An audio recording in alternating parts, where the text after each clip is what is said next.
welcome to the next project. This is episode 2 of my Harley Benton modification project series. We have done a bunch of work already. We got the neck stripped down, truss rod pulled out, the neck surface flattened nicely, headstock shape excess cut away, some new wings glued on. So now we can cut our new headstock shape and then get the new fingerboard glued on here. Also been working on the body. We have got the body thickness sanded, holes plugged, a new skin glued onto it, front and back. And this is a ribbon stripe mahogany, thin veneer top and bottom, so it's looking pretty good. And we need to sand the perimeter of this, get it all cleaned up, and start applying some grain filler. Get it ready for a finish soon. So let's continue the next project.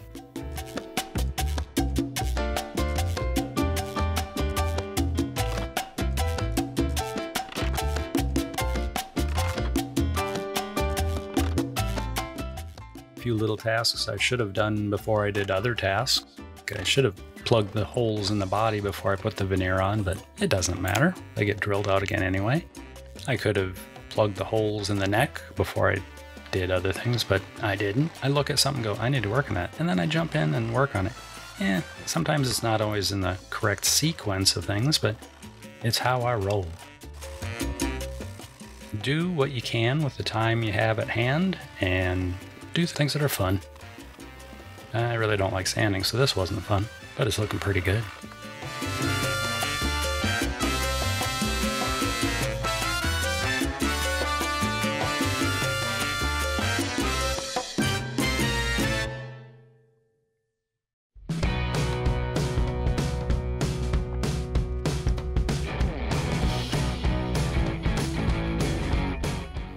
Looks like it's time to drill some holes in the body to mount the neck to the body.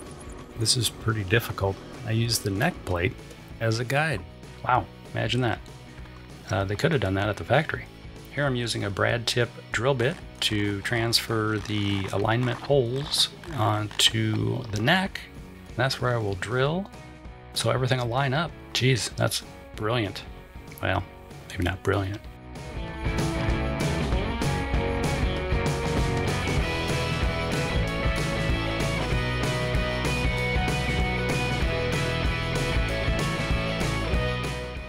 I plan to use T-nuts for mounting this neck to the body. So you'd be using stainless steel screws and T-nuts.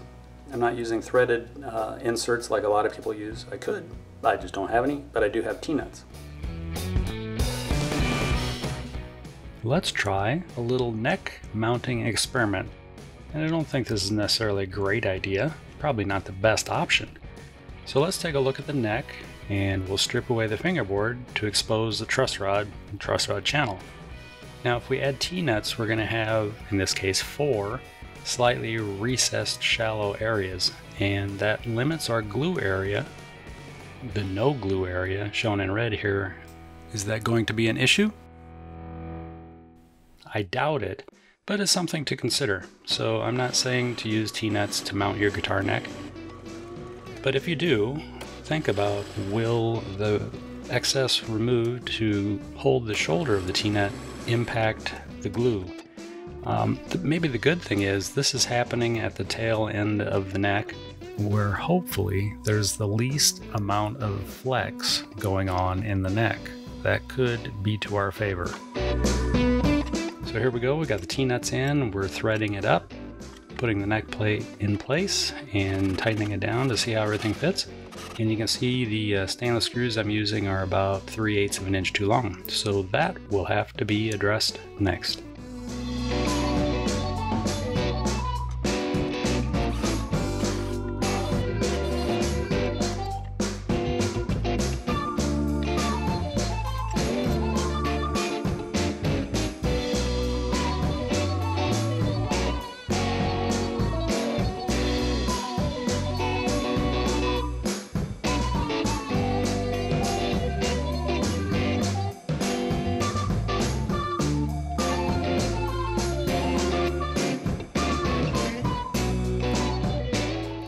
I did some more sketching and then went to the computer and did a half profile. I don't really know what you call it. Took took the headstock shape, cut it in half, and made a half of a template, which then I was able to use to trace to get a perfect mirror template. Here I'm cutting away a 1/4 inch thick, kind of a master template, getting it shaped to size, using the half to perfectly shape both sides of this 1/4 inch thick master. And now I'm making a 1/2 inch thick working template using the 1/4 inch thick master template. Yeesh, that's a lot of talking. Measuring the thickness of the headstock, I'll be getting it sanded to thickness, and then getting ready to cut away the excess of wings that I added, and now using a compression router bit, cleaning up the edges. I'll be moving on to using an oscillating spindle sander just to clean up the areas where I was afraid I would maybe get a little tear out yet. Even with that compression bit, you can still want to grab, especially along the end grain at the tip of the headstock, so you gotta be careful. Stay on your toes, keep your fingers away from spinning sharp objects. And we've got a headstock that's pretty much done. Well, it's ready for sanding, it's not done.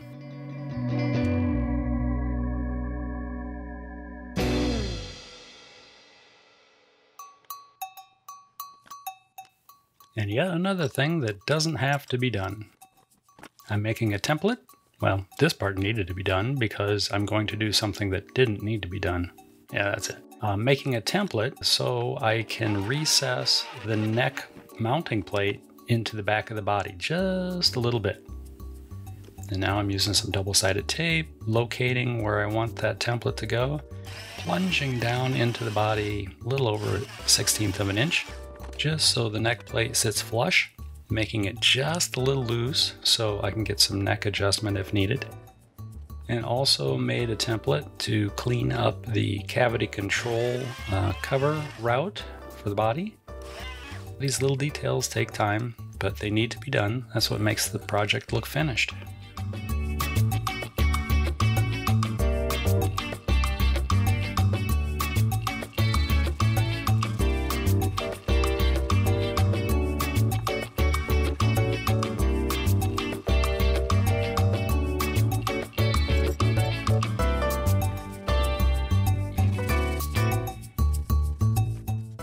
There's always so much sanding to do, and then in this case I'm adding a little bit of walnut color stain to hide the edges, like where the neck mounting plate will go and where the control cavity cover will fit.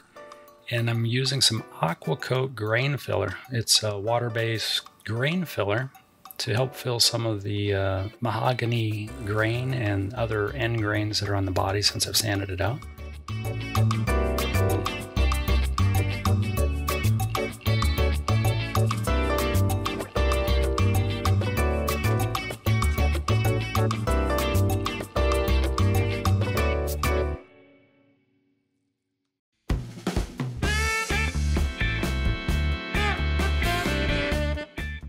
While other things are drying or what have you, I decided to go ahead and trim the width of the fingerboard to match the neck. And I will be adding binding to the sides of this fingerboard. So I have to undercut the width by, 40 thousandths per side or something like that. So I have to offset my routing template by just a little bit. I think this is the mortise bit that I'm using. It's one of my favorite bits. I use it a lot. Using it to trim away to get the fingerboard sized properly to include binding, and just zip it along, and then we'll move on to the next step.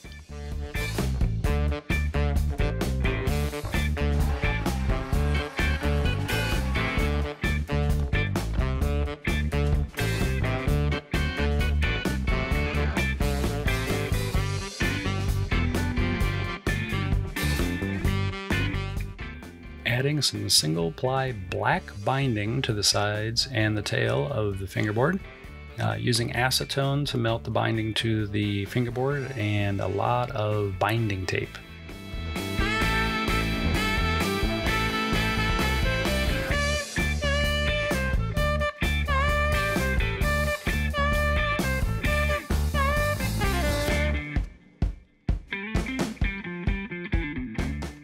I usually use super glue to glue binding on like this, but for some reason I didn't. I don't know why I didn't use super glue this time around.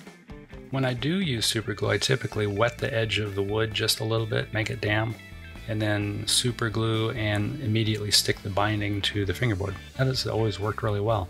Don't know what I'm doing today.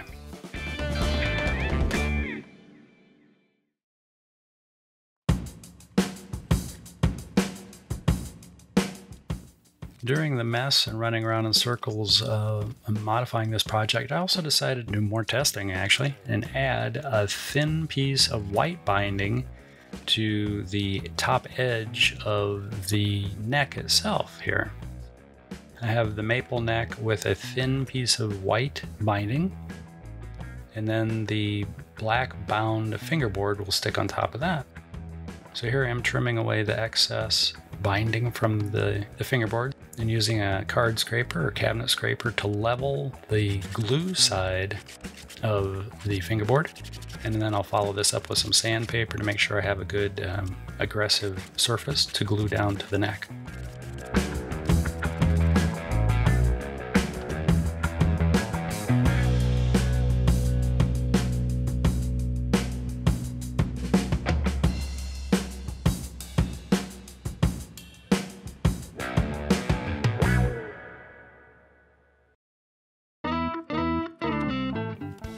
With the neck and the fingerboard both prepped, sanded, ready to take glue, I put the fingerboard on the neck, located it where it needed to be so the nut slot would line up with the face edge of the fingerboard. Put a little bit of acrylic caulk down in the trench for the truss rod, pressed it in, used a little bit of clear cellophane tape and trimmed it real tight to the truss rod trench. Typically I don't do that, but I felt since this neck was challenged already, I wanted to keep glue out of the truss rod trench.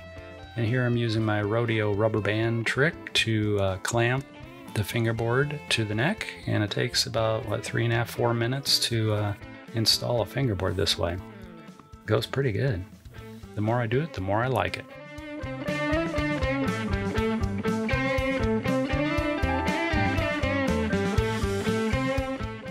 Another nice thing about using the rubber band is the clamp for the fingerboard. Clamp up goes really fast. Unclamping goes incredibly fast. It maybe took, 20 seconds, 30 seconds to take the clamp off, which is a rubber band, and I don't have to put much away. The fingerboard is stuck on there really good. I scraped away some excess glue. Here we're taking a peek at something that is going on. Looks like I'm tearing something apart. What could I be doing? Well, thank you again for watching. I appreciate you staying with me. Please ring the bell, hit the like, thumbs up button, whatever that is. Subscribe, leave comments. Love hearing from everybody. Let me know what you're up to. Until next time, take care of yourself and those around you.